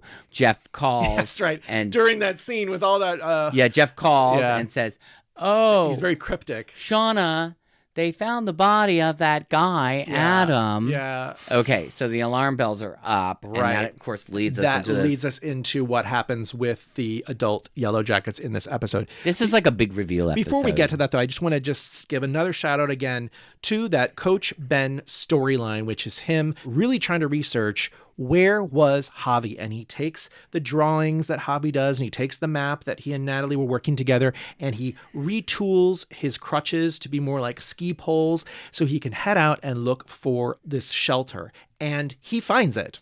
He finds that weird stump with the moss. He Sees pulls the the thing steam, away. yeah. He sees the steam, and then he kind of jumps in, and he can see that there is a fire pit, or the remnants of a fire pit, and then also a bunch of bones. There's a bunch of little bones, though. Yes. I was looking at those thinking, like, are those human bones or are those like Yeah. animal bones? I mean, they can't quite look like see. animal. They look like chicken bones to me, because I was thinking, well, maybe that's crystal, but it didn't really look like it was human bones. So we're gonna find out. I'm really excited about this. This is one of my favorite things moving into season 3. I really can't wait to find out what that is all about. Okay, now moving on to all the other stuff. So the adult timeline with the ladies, they all start their big reveals. This so is in the sharing shack. in the sharing shack. So what happens is everybody starts sharing. And so, of course, we've got the reveal that Shauna is, well, they figure out that Jeff and Randy were the blackmailers, and so that she killed Adam. And then it's also revealed, like, Van doesn't know all this stuff, that they were all involved in the cleanup.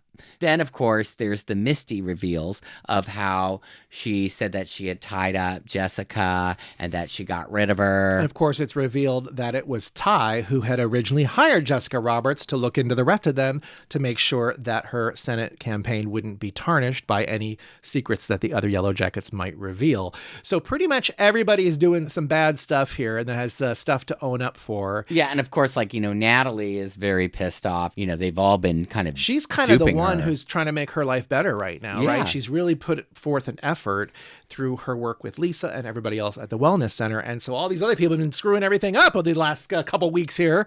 And so she's pissed. I will say, though, that yes, of course, this all needs to happen, right? We need this big download of all this different stuff that's happened because this is the first time they're really all together. But it did feel like, to me, what you always talk about, like this exposition stuff where it just feels a little weighted down, a little bit forced, whatever. So I would say that the scenes in the sharing shack were not necessarily my favorite, especially once Lottie gets into this whole thing about doing the Russian roulette with the tea. That was a little forced.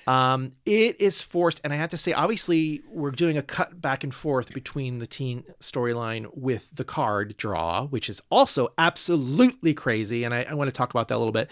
This concept of it chooses and it has to choose, this is what the darkness wants.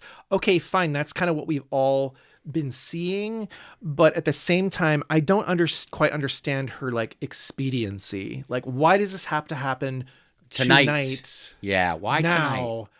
And she's already prepared for it. I guess the one thing I would say too, then she has been having those visions with the therapist, Right. who's not actually Who's there. not there. And then it was revealed that it's the Antler queen that she's talking to.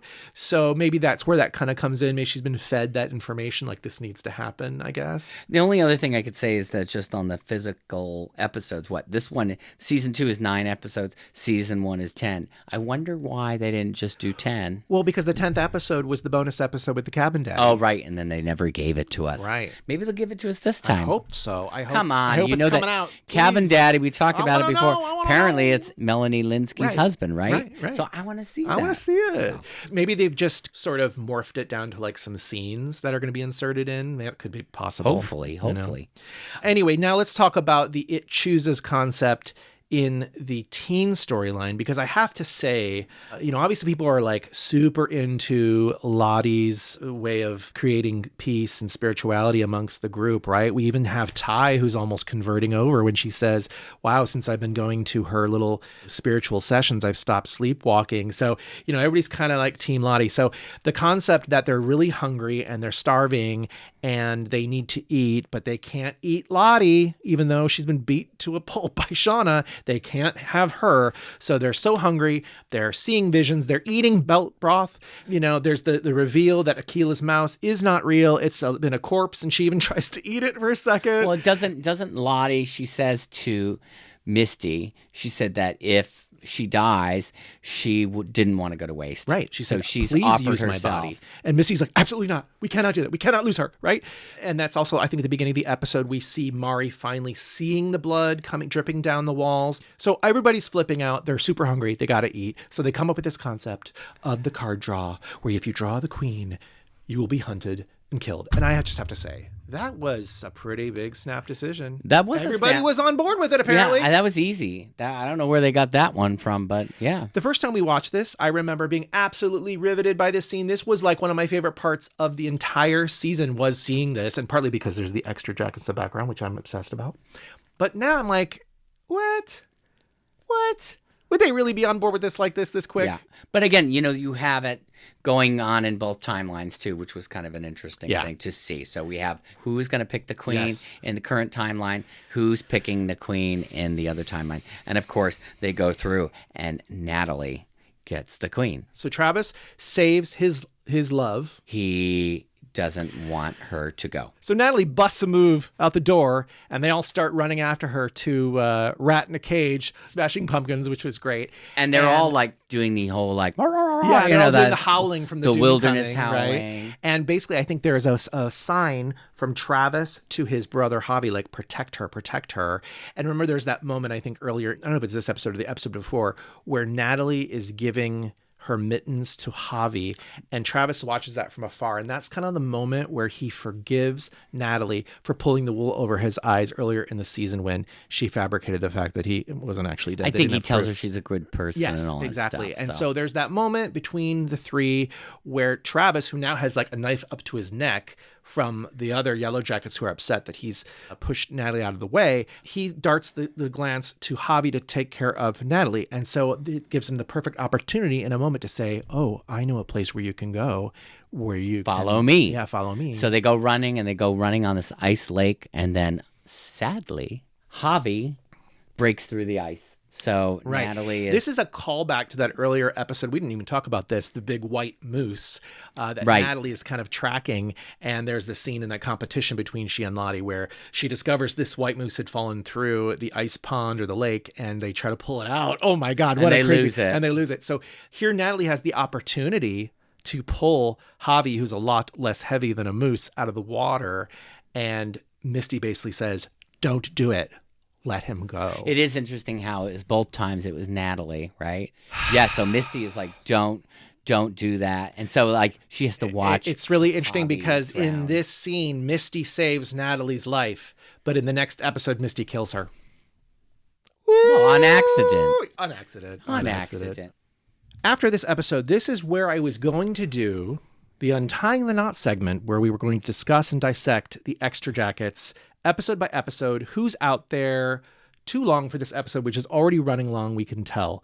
So I'm going to promise you a special episode on that because I've done a lot of research on it, to be perfectly honest. But I just can't put us through that right now. We've had so much to go through. We still have many more pages of notes on season 2, which is so dense. So I promise to deliver that as a special episode if you indulge me in that. We're going to continue on with episode number 9. This is the climax or the season finale of season 2. Wow. I would say when we watched this again just the other night, the last 20 minutes, you and I did not say a word to each other. No. It was just like, just so much going on, and you're just like paying attention. So. I actually had to rewatch it again. Oh, okay. Because there was so much. All right. I was like, I really need to see this. So what did you think? It's definitely a good setup for season 3. Yes, it was very sad in many departments, but there are some storylines that have been tied up too. I'm going to say hopefully they have been, but I'm going to say they don't necessarily have to be. I think what you're referring to is the Adam Martin murder investigation seemingly is tied up by whatever Misty and Walter have cooked up in sort of blaming it on Kevin Tan and coming up with some fabricated evidence. When I first watched, I was like, what? Like, is he really dead? There were certain things that I didn't quite catch. The fact that Walter drugs Kevin Tan, he mentions that it was a lethal dose of phenobarbital, right? Well, he delivers it in the hot chocolate right from the get-go. So anything that they talk about afterwards is irrelevant because Walter knows that he's going to die. So Walter is doing this for Misty and her friends, which is just absolutely crazy.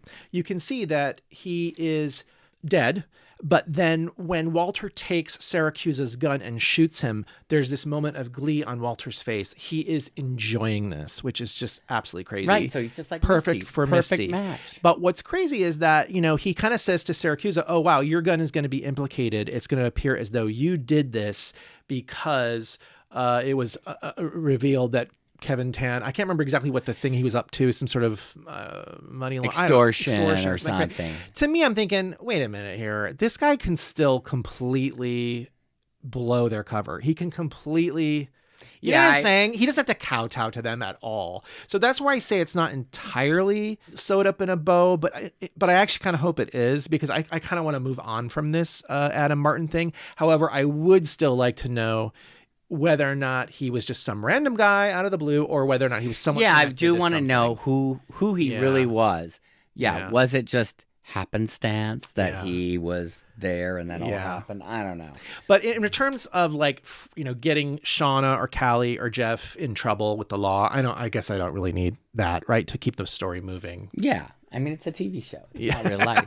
But that was the only thing I kept thinking, felt maybe a little rushed to me. Yeah, I think people, again, were kind of disappointed that maybe this whole storyline took up too much time in the adult storyline. It kind of slowed things down. And I guess you could say that's true. But again, remember, this is going to be on for 5 seasons. And I think where this is going, is that... this is a little bit of a spoiler, guys. In my opinion, this is what I think from the trailer too.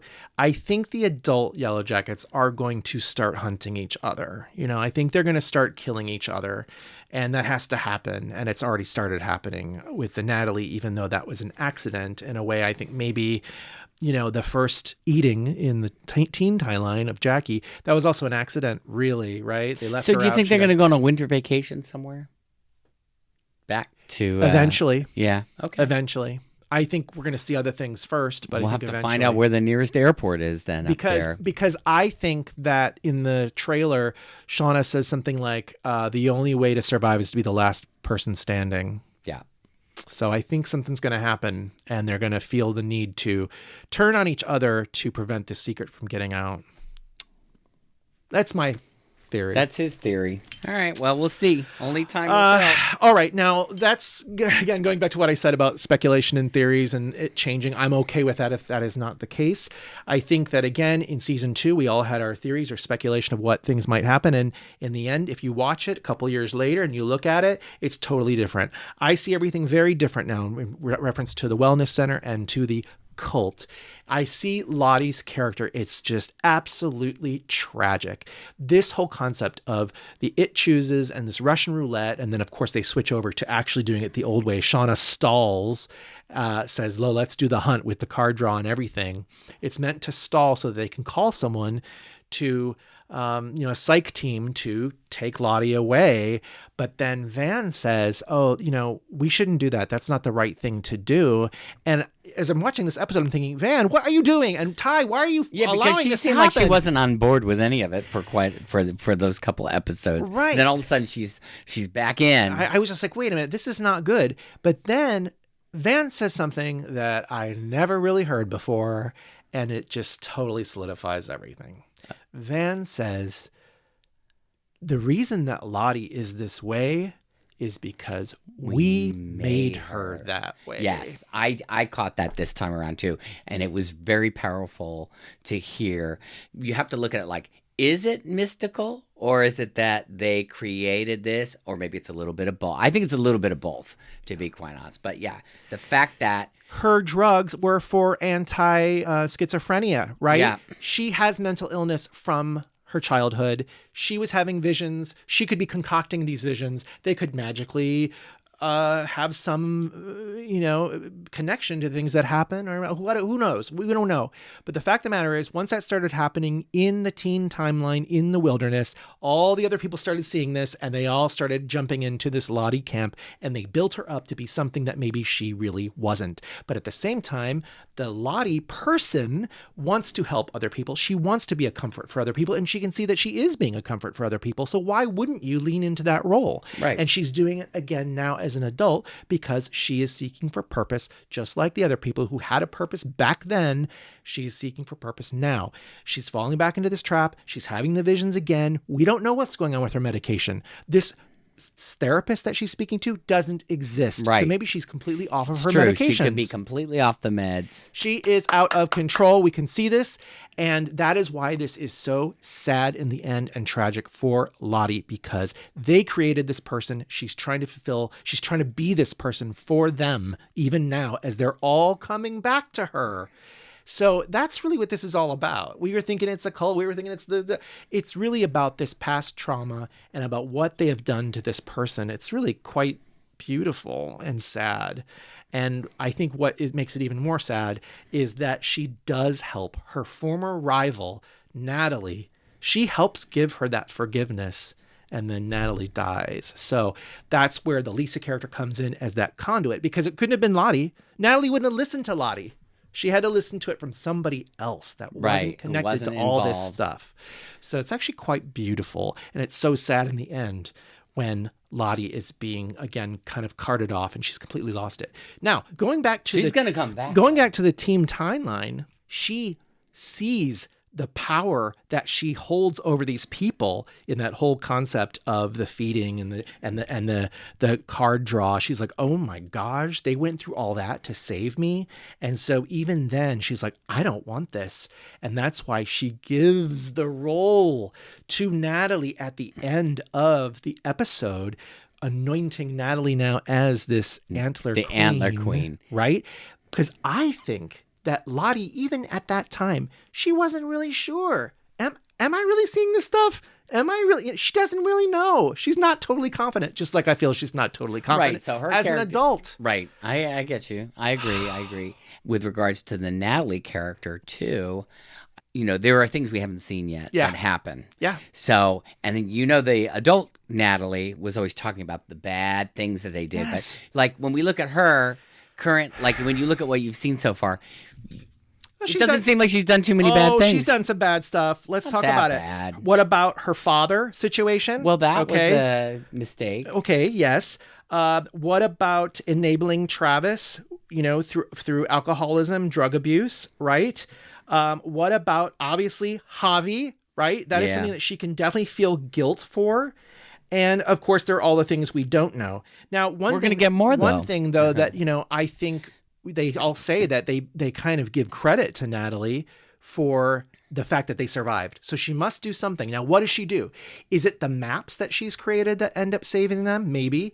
Or is it what she does as the Antler Queen going forward in season 3 that saves them? We shall see. We shall see. But she must do some more terrible stuff that she needs this forgiveness. Yeah. Now, of course, let's get into Javi. Let's get into Javi. Because it's time to eat. Okay. I'm getting a little hungry. I am too.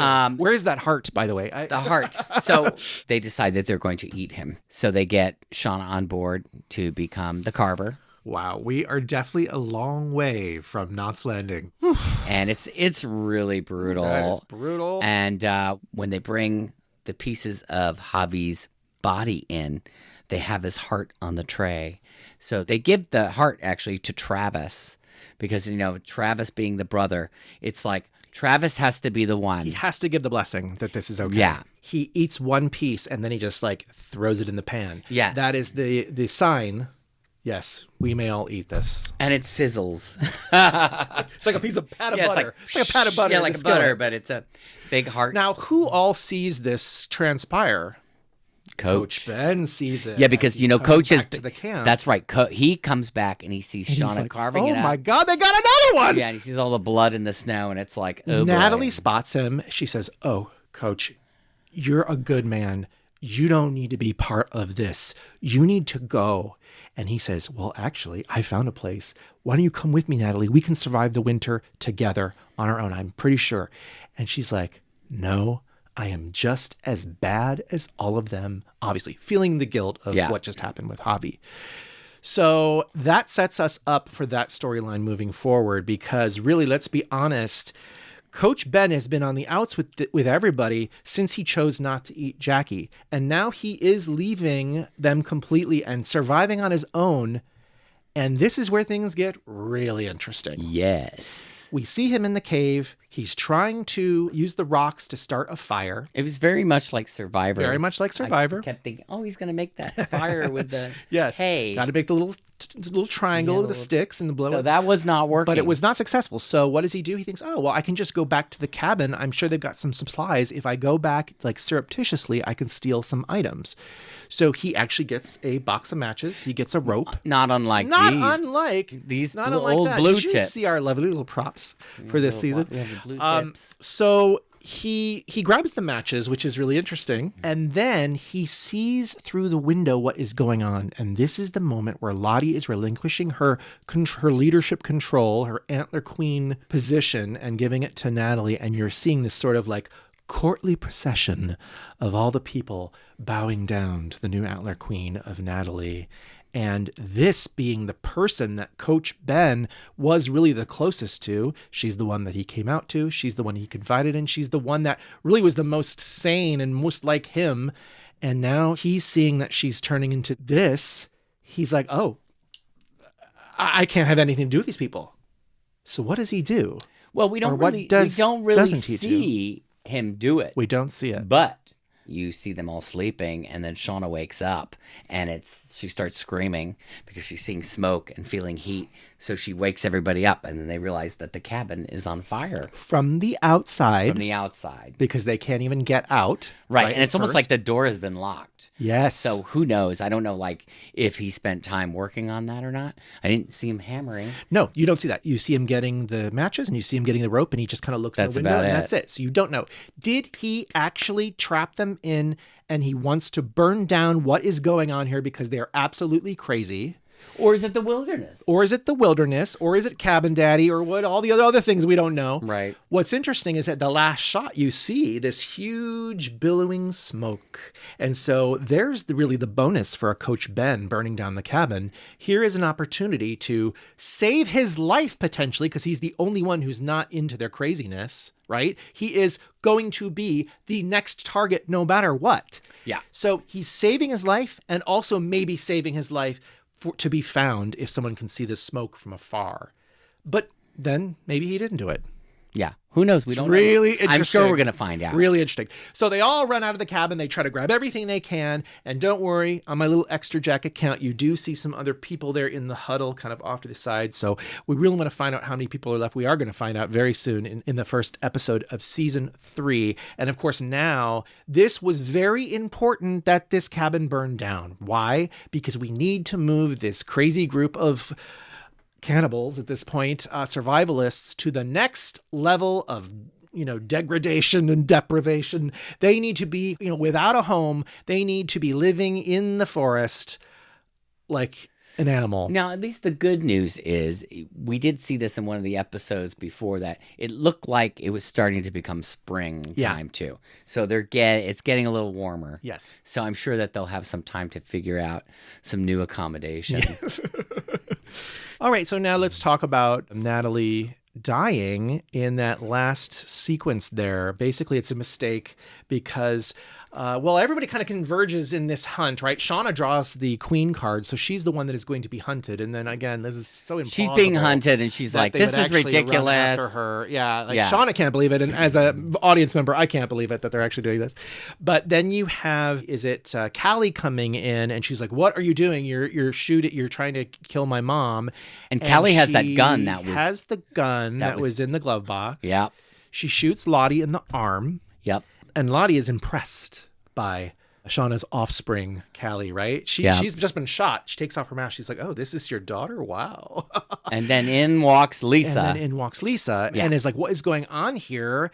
Lottie, what are you running here? Like, did you lie to all of us? Yeah, What is this? Some all fabricated BS going on here? So I think what happens is that she is about to like shoot, I don't know if it's Callie or Lottie, I'm not sure, but then Misty, her weapon was not a knife. Her weapon was, again, this phenobarbital. Yeah. And so in order to, I guess she was going to shoot. No, she was going to get Lisa. Confused. She was going to go after Lisa. Okay. And what happens is Natalie protects Lisa. And Natalie takes it. because Natalie is protecting Lisa. Natalie's protecting Lisa after everything that Lisa did for Natalie. Because Lisa is not a bad person. Yeah. So that's what she gives her life for Lisa. And I don't know if she meant to necessarily do that, but all happened so fast. That's how it ended up happening. And so Misty suddenly feels guilty for killing her best friend. She tells Walter, and it's kind of the first time you see her, second time you see her crying. But as an adult, you don't really ever see her this messed up, except for that one time when she almost lost Caligula. Right. Remember that part? Right. So she's completely freaked out. And of course, at that point, you realize that she's going to be with Walter. Like, he's going to take care of her. He did all those other things. Meanwhile, you have Natalie's sort of passing dream or whatever. She's on the plane again, or a brand new plane. I remember a lot of people critiquing, why was Javi on the plane and not Travis? You know, again, Natalie feels responsible for Javi's death, and Javi is there again to give her sort of forgiveness in that moment. She also obviously sees the younger version of herself, because she says something like, "We're not supposed to be here." And Natalie says, no, we're absolutely supposed to be here, you know. I mean, it's her vision. She's passing away. Do you think we'll see Juliette Lewis in some sort of ghost appearance like we see? I sure hope so, but I don't know. I haven't seen any rumors to the effect, but it would be great if we saw that, because we love Juliette Lewis. Isn't she playing soon too in her band? Yeah. I think that's happening like real soon. We gotta go. If you've never seen Juliette and the Licks, you need to check them really out. good. They are amazing. It's a really fun Juliette Lewis is concert. such a dynamic performer. Great performer. As a musician on stage. Wow. The one little piece that we missed earlier when we were talking about the Lottie, there is a moment. So again, you wonder whether or not Lottie is just completely out of her mind. She's off her medication. Does she really believe the wilderness needs blood? Like, how much of this is real? But then she still believes it right now, because she tells, I believe it's Van and Ty, that the wilderness is very happy. It chose, and it's very happy with its selection. And she says, "You will see." Yeah, that's right. To Van. So so let's hope that Van's cancer is going to be in remission. I think we can pretty much say see that is going to happen. Because I want to see some more Lauren Ambrose. I don't want her going anywhere. No, I kept thinking when this was starting too, that I kept thinking, well, if they're going to give somebody up, wouldn't you give the one who's dying of cancer? Wouldn't that be like a little like easier? Well, the wilderness hadn't chosen that, right? The card had to choose. Right, the card choose. So there you have it. Wow. It's a lot to digest. I'm sorry. It's like, you know what? It's just so much for a recap. Now, before we get to the Browmeter, I did want to just ask you, after you see all this, what are you looking forward to seeing in season 3? And let's keep it kind of brief here. I am looking forward to seeing what's going to happen with the younger cast. They're so great. They're such good performers. But I definitely want to see that whole storyline of how they rise out of the cabin. And I really want to know what's going on with Coach. Yeah. I really hope that Coach at least makes it for a while. I mean, here's the weird thing is, we don't know if he came back on the plane. No, to be perfectly honest, they never showed really, that. when they showed that scene, there was a scene, I think in episode 1, where they showed them getting off the plane. It's really for Lottie to show how she eventually ended up having this wellness center, right? The journey that she went through after she got back from the wilderness. And I think we do see some other person as yet to be determined. So maybe that's the Hilary And I mean, Swank. that would be kind of fun to see some more of those scenes too, of like the aftermath. We are going to. Oh, good. I like that. We are going to. That's In fun. fact, I believe it was put out there in the press who is going to be playing Shauna's mother when she comes back. So we're going to see that. Oh, that's cool. Kind of That'll like be three fun. generations of the Shauna, Callie, and her mother. So maybe we'll see some patterns there.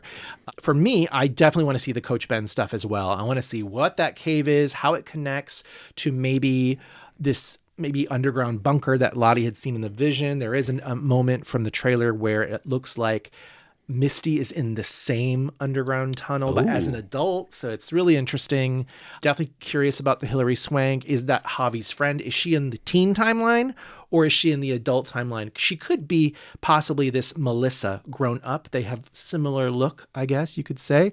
So we'll see about that. There are going to be some new Extrajackets that are officially known as characters. There's someone named Britt, I believe, who we definitely had seen an Extrajacket in the background who resembles her. There's somebody else, I can't remember the name off the top of my head, but we'll go through it in a special episode all about the Extrajackets. I don't know if I'll get it by the time the first episode of season 3 airs, but we'll see.